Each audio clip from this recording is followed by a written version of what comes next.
Saludos, estamos en nuestra tercera sesión del taller de iniciación a la narrativa breve contemporánea. Y hablando de breve, nuestro tema de hoy es la extensa brevedad, oxímoron que nos sirve para conversar sobre un tipo de narrativa que, si bien tiene mucho tiempo, tuvo mucho tiempo de gestación, digamos que también el siglo XX la ve emerger de una manera potente, digamos, ¿no? Esta extensa brevedad narrativa del siglo XX la vamos a ver sobre todo a partir de eh, una obra icónica que es la Metamorfosis de Kafka.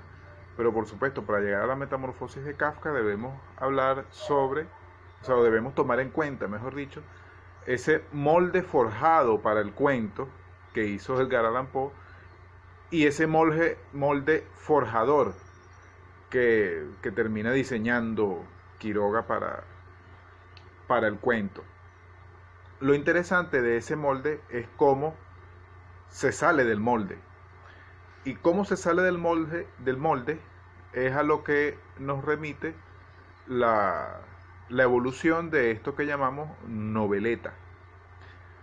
Eh, Ahí hay que comenzar revisando o repensando en obras como las novelas ejemplares de Cervantes, en cuanto a su extensión, por supuesto, ¿no?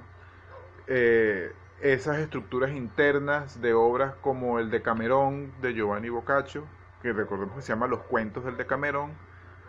Eh, bueno, toda esa evolución que ocurre históricamente hasta llegar a la famosa novela de Goethe, novela con doble L.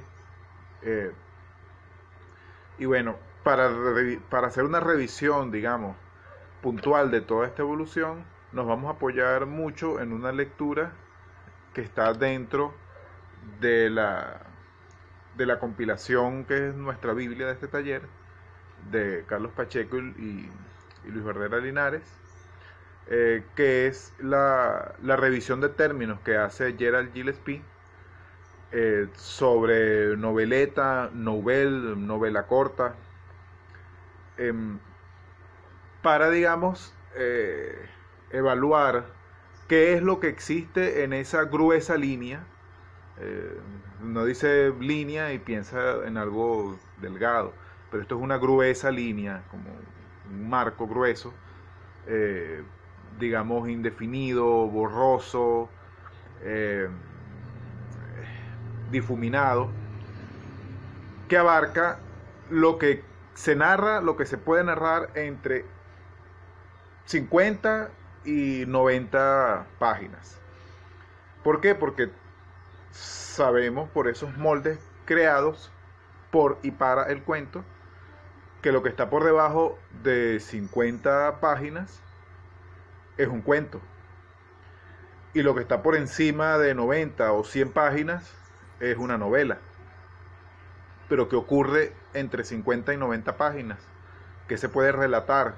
¿Qué no se puede relatar? ¿Qué se puede contar y qué no se puede contar entre 50 y 90 páginas? Ese amplio límite, esa amplia zona limítrofe, poco clara, selvática, boscosa, ¿no? En donde uno no sabe de qué lado del territorio está, porque bueno, está rodeado de cosas imprecisas. Eso es lo que vamos a ver hoy. Hay que hablar en ese sentido de una narrativa anti-vanguardista incluso, o para-vanguardista, porque mal que bien se sigue haciendo vanguardia aun oponiéndose a la vanguardia. Y eso fue una de las cosas que previó el movimiento Dada. Dada debe destruir Dada, decía uno de sus principios manifiestos. Por ello entonces debemos evaluar, hacer una revisión en la sesión, y es las lecturas asignadas, como lo saben, de Platero y yo, de Juan Ramón Jiménez, publicada en 1914, en pleno auge de las vanguardias. Este escritor español escribe Platero y yo y publica Platero y yo, que se convierte en un ícono de la narrativa española o incluso hispanoamericana en general. casi desde el mismo momento de su publicación. Lo mismo sucede en otros idiomas con La Metamorfosis de Kafka de 1915. O sea, estas obras vienen precisamente a liberarse, a romper esos moldes que casualmente intenciones vanguardistas habían forjado, eh, desde Poe hasta Quiroga.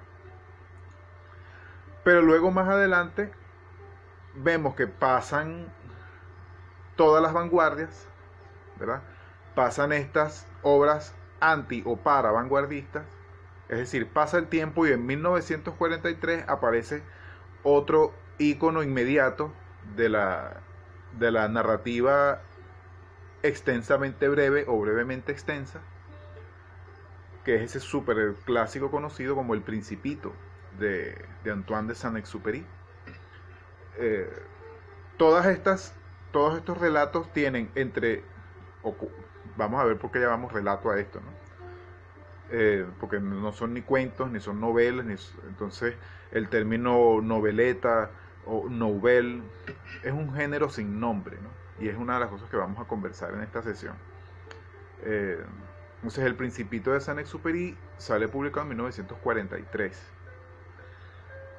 Por supuesto, para no dejar de hablar de venezolanos, debemos volver a mencionar a Guillermo Meneses con Canción de Negros, que es de 1936, y un poco posterior a ella debemos hablar de Los Caminos Nocturnos de Pedro Sotillo.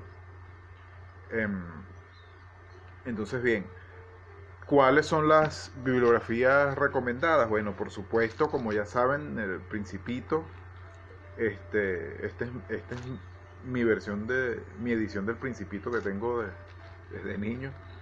Platero y yo, como les dije. Bueno, La Metamorfosis de Kafka, por supuesto, no la tengo acá en físico, pero bueno, es un icono de la literatura universal.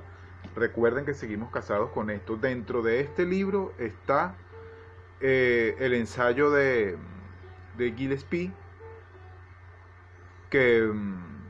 cuyo título está entre signos de interrogación, novela corta, revisión de términos. Eso es lo que van a leer de la antología esta. Y bueno, y por supuesto, un par de superclásicos de la crítica literaria venezolana, específicamente de Orlando Araujo, enfocado en la narrativa venezolana contemporánea, es muy importante. Y esta obra también muy conocida de Juan Liscano, Panorama de la literatura venezolana actual. Estos son como recomendaciones generales para esta sesión sobre la extensa brevedad. Entonces, iniciamos.